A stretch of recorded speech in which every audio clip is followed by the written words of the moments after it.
6 న్యూస్కి స్వాగతం. భద్రాద్రి కొత్తగూడెం జిల్లా ఎస్పీ బి రోహిత్ రాజు ఐపీఎస్ వారి ఆదేశాల మేరకు ఇల్లందు డీఎస్పీ ఎన్ చంద్రభాను, సిఐ బత్తుల సత్యనారాయణ ఆధ్వర్యంలో జూనియర్ కాలేజీ విద్యార్థులకు కొత్త క్రిమినల్ చట్టాలు, సైబర్ నేరాల పట్ల అవగాహన కార్యక్రమం ఏర్పాటు చేయడం జరిగింది. ఈ సందర్భాన్ని పురస్కరించుకొని వారు మాట్లాడుతూ అపరిచిత వ్యక్తులతో చరవాణిలో గానీ వాట్సాప్లో గానీ మాట్లాడవద్దని, అపరిచిత వ్యక్తులు కానీ అపరిచిత గ్రూపుల నుండి వచ్చినటువంటి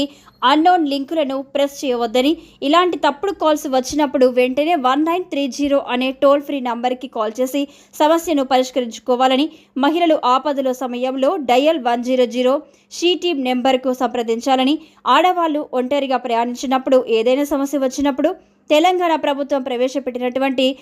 టీ సేఫ్ యాప్ ట్రావెల్ సేఫ్ను ప్రతి ఒక్క మహిళ ఉపయోగించుకోవాలని, ఏదైనా సమస్య వచ్చినప్పుడు మౌనంగా భరించకుండా ముందుకు వచ్చి షీ టీమ్ని సంప్రదించి వారి సమస్యలను పరిష్కరించుకోవాలని తెలపడం జరిగింది. ప్రత్యేకంగా చిన్నపిల్లలకు గుడ్ టచ్, బ్యాడ్ టచ్ మీద అవగాహన కల్పించాలని, అవసరమైన ఆత్మరక్షణ విద్యలను నేర్చుకోవాలని, సోషల్ మీడియాను వాడుతున్న వారు వాటి పరిధిని తెలుసుకోవాలని, అపరిచిత వ్యక్తులతో మాట్లాడరాదని, ఒకవేళ సోషల్ మీడియాలో వేధింపులకు, సైబర్ క్రైమ్కు గురి అయితే తక్షణమే షీ టీమ్ను కానీ పోలీసులను కానీ సంప్రదించాలని, షీ టీమ్ను సంప్రదించడానికి క్యూఆర్ కోడ్ విధానాన్ని ఫేస్బుక్, ట్విట్టర్, ఇన్స్టాగ్రామ్ ఉపయోగించుకోవాలని, అలాగే సోషల్ మీడియాలో కూడా షీ టీమ్ను సంప్రదించవచ్చని తెలియజేయడం జరిగింది. ఇంకా మానవ అక్రమ వివాహ రవాణా, women safety and security, QR code petition, cyber నేరాల, సైబర్ సెక్యూరిటీ సేవలు, 1930 ఫోక్సో చట్టాల గురించి 120 మంది విద్యార్థులకు అవగాహన కల్పించడం జరిగిందని వారు తెలిపారు. ఈ కార్యక్రమంలో